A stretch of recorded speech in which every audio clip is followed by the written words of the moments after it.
All right, so it's Dr. Roost with Delta Chiropractic Center, and I had a question from a patient a week or so ago asking about reasonable exercise levels for people who are either hurting, so they can't do the exercise workout they used to do, or older people who also can't do what they used to do but want to work on it. And you know, at Delta Chiropractic Center, we recommend 5 components of exercise, which include spine exercises, core stability, resistance, cardiac, and balance retraining.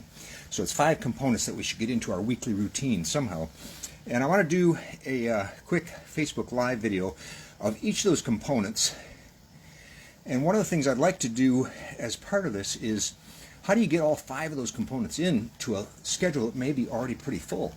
Well, one of the key pieces is that some exercises do fit 2 or more components at once. So we'll try to touch on that as we do this seasoned citizen exercise. So let's start with cardio, because that's what I'm doing right now. I'm on an exercise bike, stationary bike.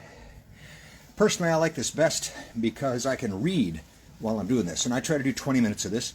You want to set the resistance light, not heavy, so you're not beating up your knees. You want to do, I do 20 minutes of it. One of the good things about going from this to resistance training is that you continue the cardio component even after you get off the bike, because you're already breathing heavy, your heart's beating, and you continue that as you go through the resistance training. So I just did a couple minutes here. Usually I'll do 20 minutes, and then I'll go to my resistance training. And I focus mostly, in my resistance training, I focus mostly on upper body, because I'm doing legs and lower body with the bike, or in the summer when I run. But you can walk, you can rebound, you can walk stairs, whatever you enjoy that gets your heart beating and your breath going. All right, so for resistance training, I will do a series of, I think there's 5 or 6 components. Actually, I do pull-ups. Because I've been working on this for a while, I can do some pull-ups. That may be a little bit extreme for people who are just trying to get back into exercise. Other components that I do regularly include, I'm going to use light weights so that I give you the idea, but I want to use my shoulders, and I want to isolate shoulder muscles. So I do a exercise where I'm going out, forward, down, forward, out, down, and I'll do 15 reps no matter what exercise you're doing. Aim to get at least 15 reps of each one before you fatigue the muscle. If you can't get 15 reps in, use lighter weights so you can do the full 15 reps. Also, while I'm doing upper body work, I will work on the balance retraining by simply standing on one foot while I'm doing these upper body exercises. And I alternate which leg I'm standing on through the full 15 reps of each one. All right, so there's the shoulder isolation exercise. Then there's simple curls, again, on one foot, so I'm using balance. While I'm doing this, after I've done my cardio, I'm still keeping my heart rate and breathing up, so I'm continuing the cardio component while I'm doing resistance training. Again, 15 reps. I like symmetry. Some people do one arm at a time. I don't like that. I like symmetry as much as possible. Next, I'll do a tricep exercise where I'm simply arms straight up and bringing the same weights. Again, I'll do it on one foot, so I'm working on balance retraining, 15 reps. Next, I do a shoulder shrug where I'm leaning forward on one foot a little bit so I get my weights in front of me and I'm not hitting my hips. And I'm just doing this. This does bicep as well as shoulders, traps, lats. It's a good exercise. 15 reps, and I will alternate which leg I have forward because I'm working at symmetry. Then I will also do, I actually do a bench press with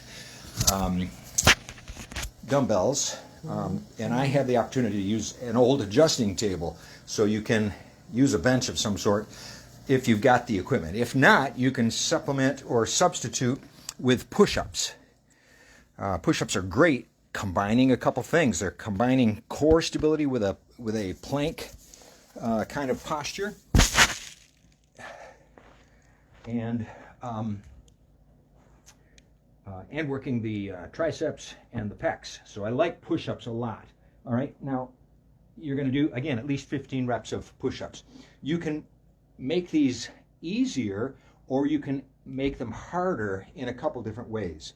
If you're starting from a injured position and you got to ease into these things, do your push-ups on your knees. I don't know if you can see, yeah, you can see it, on your knees instead of on your toes. It takes a lot of the weight off. You want to ease it up a little even farther, do it against a wall so that you're just inclined. And to make it harder, you bring your feet out.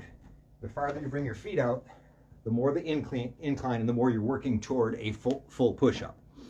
So that's my resistance workout. Typically, I'll do 2 rounds of all that after I do my cardio. All right, now on alternate days, I will also do my core stability. And remember, through most of the resistance training, I'm working on balance retraining because I'm doing 1 foot. So that's cardio, resistance, a little bit of core with the push-ups, and balance retraining.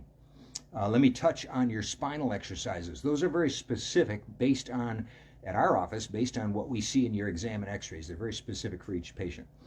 If you see a chiropractor already, ask them for exercises to work on stabilizing your spine so that you do a better job of holding your corrections. All right, let's talk a little bit more about core stability, and I'm a big fan of planks. Planks are crucial and much better than sit-ups, leg lifts, crunches. Don't do sit-ups, crunches, or leg lifts. They're bad for your back. Even the military is catching on. They're not doing that as strongly anymore. All right, so planks, and I already did a video on planks. I'll give you the link to that when we do this, when we post this, but planks are crucial. There's a lot of them you can do. In that video, I put a way to amplify them or step them up to more difficulty, but let's try going the other direction. As you're easing into a new workout, either from injury or if you're older and are just trying to get back into some exercises, planks can be done. You don't need any equipment. I use a pad just to save my knees and elbows a little bit, but you can do them on the floor, on the bed if you want. All right, so planks are, you're going to do front planks, side planks, and back planks. Let's start with front planks. One of them, which combines balance, spinal stability, and core stability, is the bird dog, where you bring, I guess I'm still a little close there. Let's bring this out. I'm working around the grandkids' play area here too. So anyway, bird dog, one arm and the opposite leg. Hold it 10 seconds. If you want to take it up a notch, I'll add motion with my foot and arm. And then make sure your symmetry, you do other side as well. That's bird dog, very good for core stability. And it's an easy one to ease into. Another front plank is elbows and toes. And again, if you want to go a little easier, start on your knees. The goal is to have your body straight. I see I got an angle there. If I'm up on my toes, I'm a little more straight. But start on your toe or your knees. Go to 10 seconds. Try to work up to 30 seconds. Don't go any more than 30 seconds. You can do more repetitions, but aim for 30 seconds. If you get that good, look at my other video on planks. There's some ways to make them more difficult and challenging and interesting. Side planks. You're on your elbow and preferably your ankles. But if you can't tolerate that, either because your shoulder hurts or your hips can't tolerate it, go to your knees. You're going to bend your knees and just go up on your knees so you're straight through your torso here. Hold it for 10 seconds. If you can tolerate that, work up to 30 seconds. If you can tolerate that, go up on your ankles. That's side planks. Back planks. There's one that's pretty easy where you are laying on your back, knees bent. It's called the glute bridge. Put your hands down for stability and bring your hips up. You hold it 10 seconds, work up to 30 seconds. On my planks video, there's ways to move that up to much, much more difficult. All right, so that's the basics. Did we touch all of them? Cardio, resistance, balance retraining, standing on 1 foot. Practice that and work up to more times. Again, we've got a sequence of balance retraining. If you want that, ask us at the office. It's called the, I forget what it's called, but ask at the office for the balance retraining information. Let's see. Core stability is planks. Spinal stability, ask your chiropractor for specific exercises. And I think we covered it all. So if you're getting back into exercise, there's ways to start gently, gradually work up. The key is be consistent. Do something every day. Cardio, I recommend at least 20 minutes to get your heart going. You can continue that with your resistance training to get it up to about 30 minutes. I alternate resistance training and planks or core stability every other day. So you're not doing one thing all the time. All right, I think that's a good bit of information to start with. If you have questions, let us know. Delta Chiropractic Center, we're there to help you get better and stay better. We're happy to do that. If you want us to be on your team as a health coach, spine coach, let us know. We're happy to be part of your team. So thanks. God bless you. We'll see you down the trail.